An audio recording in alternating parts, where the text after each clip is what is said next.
capability nila of invasion. Pag sabi na invasion, invasiveness, yung ability nila to invade other parts of our body. Yung mga tissues, pwede nilang invade. Ayun dito pala, such as boil from slapsticks infections. So yung mga pwedeng maging highly invasive.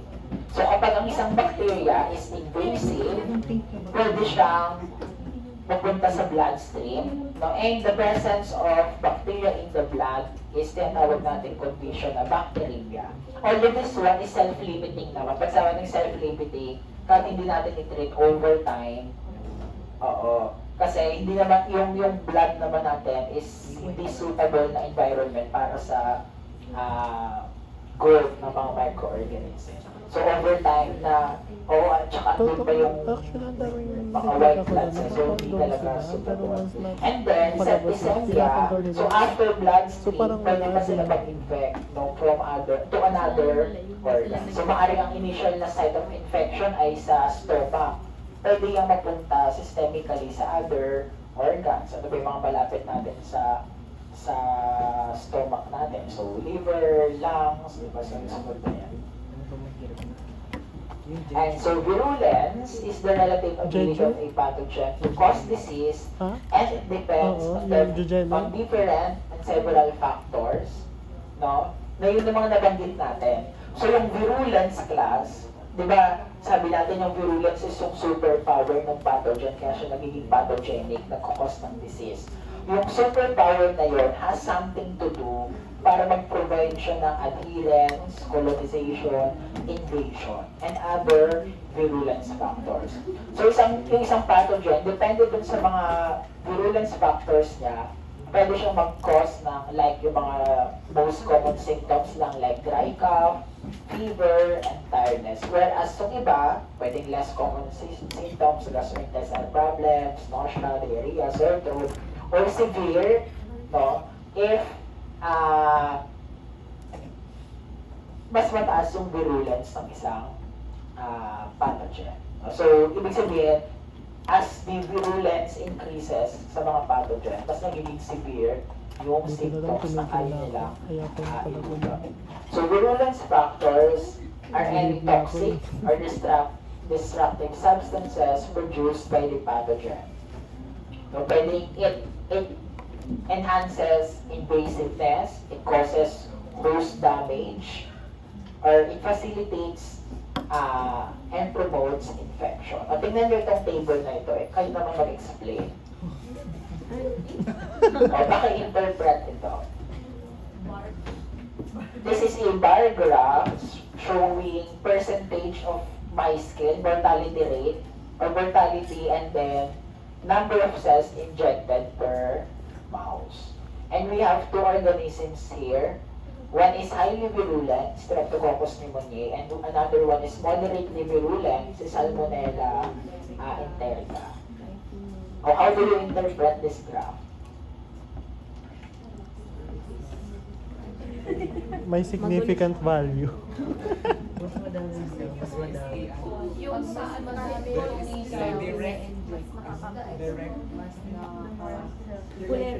Kasi ano siya, tawag ko?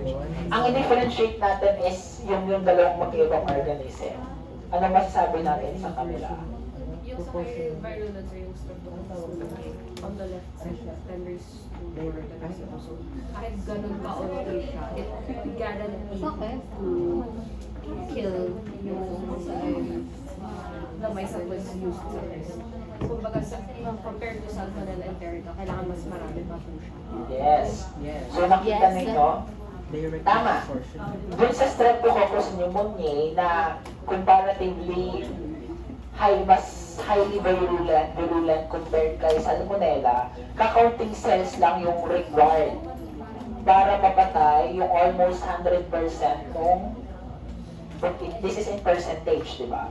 Yung 100% ng population. Tingnan nyo, 10:2 lang yung required number ng Streptococcus pneumoniae cells para mapatay almost 100% ng population. Whereas dun sa Salmonella, 10 raised to the 6 pa na cells.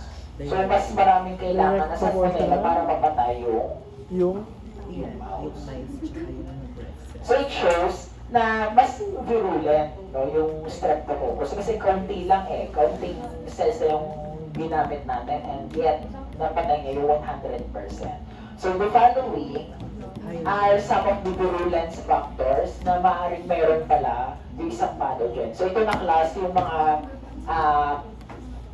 superpowers, kumbaga sabihin natin superpowers ng mga microorganisms. Some of them, kagaya ng Streptococcus pyogenes, ay mayroong enzyme na hyaluronidase. Kung mga konsay kayo, para saan ang hyaluronic acid? Narinig ko to sa mga moisturizing. para saan ang hyaluronic acid? Pwede rin sa cancer. Ha? Moisturizing agent. O bakit siya nilalagay sa mga cosmetic substances? Dahil Nagtatrap ng water from Humectant. It pulls moisture from the area. Humectant. It forms a barrier sa skin. ay yung sa part na yan is yes. Sige. I mean, syempre hindi na ako kung sa SPM. So kung sa inyo is kung yun Ginagamit yun sa contact Pero, lenses din. yung normal na skin naman natin is, di ba yung mga connective tissue, skin natin, di ba, sa connective tissue, is normally, di ba, may hyaluronic acid din naman. So, integrity mismo ng skin natin, and part of that is because of the hyaluronic acid present dun sa skin natin. So, siguro nga, dahil kaya siya nalagay sa mga cosmetic products para mas lalo pang ma-enhance yung hyaluronic acid na already present sa skin natin. Lalo na kung kulang naman, mas maganda nga na maglagay ka para ma-enhance. Diba? So anyway, bacteria kagaya nga ng Streptococcus pyogenes, meron siyang hyaluronidase, which is an enzyme that breaks down the hyaluronic acid na makikita sa skin natin. So tingnan nyo dito sa diagram natin. So yung una is na-infect ng Streptococcus pyogenes. Second, nag-secrete siya ng hyaluronic acid, which is yung kanyang virulent factor. Na alam naman natin hyaluronic acid is normally a normal component ng skin natin. Di ba, for example? So sabi natin, ang hyaluronidase, it breaks down the hyaluronic acid ng skin natin. So in short, anong mangyayari sa Streptococcus pyogenes? Sa Mas nagiging siyang sa invasive. poisoning. Na-invade niya, di ba, initially andito siya sa taas ng skin. Na-breakdown niya yung hyaluronic acid ng skin, nag-cause ng tissue damage, mas nakapag-penetrate siya. Nagkakasya ng lysis. Ng hyaluronic acid. Na-degrade niya, na-breakdown niya. So kaya daw nakakapag-cause ng sakit si Streptococcus pyogenes is because of the presence na nakakapag-release siya ng hyaluronidase. Alam niyo ba yung tsura ng infection ng Streptococcus pyogenes? Nagsusugat yan, lumalalim na sugat. Kasi as it secretes more enzyme, mas nakakapag-penetrate siya deep sa skin natin. Yes. Another one, coagulase and streptokinase, both of which has something to do with the blood clotting process, coagulation. Pero magkaiba sila ng action. Coagulase, it promotes blood coagulation. So, nagko-coagulate yung blood natin. For example, this one, yung Staph aureus is coagulase positive. So, nakakapag-secrete siya ng coagulase. It promotes coagulation. So yung Staph aureus, pag nakapasok sa katawan natin, nagsisecrete siya ng coagulase, which then causes the blood to coagulate surrounding the Staph aureus. So ngayon, ang nangyayari, yung mga cells ng Staph aureus is protected by that blood clot. In short, hindi siya kayang ma-access ng immune cells kasi surrounded by a clot. On the other hand, si streptokinase kabaliktaran. Asa na yun? It activates plasmin, which then degrades yung fibrin na necessary protein para sa formation ng blood clot. So in short, kagaya, balik ko kay Streptococcus pyogenes, di ba nasisira niya na yung skin? Di ba pag may wound tayo, dapat magka-clot yan, di ba? Para pagsara yung sugat. Kasi pyogenes, sisirain yung skin mo because of the hyaluronidase. At the same time, ipe-prevent niya yung pag-close ng wound kasi meron siyang streptokinase. Hindi magka-clot yung wound. Kaya di ba sabi ko nga, ang itsura niyan is sugat na palalim ng palalim. Hindi siya mag-heal agad kasi nga dun sa streptokinase. Basta yung pabilis, kumbaga ginagamit niyo yung fibrin as Para mag-clot o pasurang siya ng clot. Si streptokinase, sinisira niya. Nakuha po. Sir, paano po nag-activate yung pag-produce ng plasmin? Meron po ba siya, nagpapalag po ba siya sa Ito namang yung plasmin ay normally present sa blood natin. So, yung action ng streptokinase, na-activate niya yung host para mag-produce ng plasmin that would then degrade yung fibrin ng blood clot. Ano po sir yung function ng plasmin po? Si plasmin kasi, is an enzyme that degrades fibrin blood clots. So, diba, normally naman, kunwari yung katawan natin may abnormal na blood coagulation. Kailangan si plasmin para sirain yung blood clot na yun. Kunwari may bumara sa vessels natin ng blood clot. So, ginagamit yung plasmin para masira yung clot na yun. So, itong si Streptococcus pyogenes, pinapromote niya yung action ng plasmin para hindi mag-clot yung sa site of infection. So, mas nagiging invasive siya. And so, other enzymes, ito yung mga enzymes ang virulence factor pwedeng in the form of enzyme, yung mga structures na nauna kanina, enzymes or toxins. So, nasa mga enzymes tayo. Ayan, pwedeng nuclease, those that degrade nucleic acids, lipase, lipids, collagenase, collagen, protease, protein.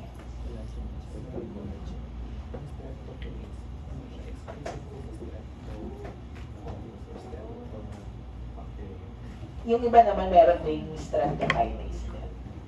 So, example lang natin na maganda ay si Streptococcus pyogenes. baka doon ibang Not sure. Sige, isa hanapin kung bakit siya streptokinase. So, next natin ay mga toxins. So, we have two forms ng toxin. Pwede siyang exotoxin or pwede, wala niyo Elisa? Endotoxin. So, unahin natin yung exotoxin. Siya ba magkabalik-taran yan, di ba? So, exotoxins, kaya siya exo, these are substances na nare-release ng bacteria outside of its cell. So, nire-release niya outside. So, itong mga toxins na to, yung nag-i-elicit ng disease dun sa host. A very good example of exotoxin ay yung mga enterotoxin na normally ito yung nagkukos ng mga intestinal and digestive diseases. Like diarrhea, lahat yan ay mga, ang nagkukos niyan ay mga enterotoxin. So, in short, enterotoxin is an example of exotoxin. And examples of enterotoxins ay sila AB toxin, cytolytic toxin, and super antigen toxin. So, pili tayo ng pinaka-marami, which are yung mga AB toxin. So, bakit yung AB toxin? Sulaan. Sa diarrhea. Ito. Example ng enterotoxin, which is an exotoxin, ay mga AB toxins. Bakit kaya yung AB toxin ang tawag? Sa blood ko. Abnormal. Kasi, Sa blood? ang structure ng AB toxin may dalawang subunits. So, alam niyo kung sino. Si A and B. Apple. Merong A and B subunit yung mga AB toxin. Pero, ang nagkukos ng disease dito is yung A toxin. Tingnan nyo. Example is yung nire-release ni Corynebacterium diphtheriae, which is diphtheria toxin. Tama ba? Diphtheria toxin yan. Yung structure ng diphtheria toxin, kasi nga AB toxin siya, is comprised of B at saka A toxin. Ang nagkakos ng disease is si A toxin. Yung B toxin is ginagamit para ma-deliver yung A toxin dun sa host tissues. Nakuha? So itong B is pang-transport. Tina-transport niya si A para makapasok si A sa host tissues. Nakuha. So ngayon, ang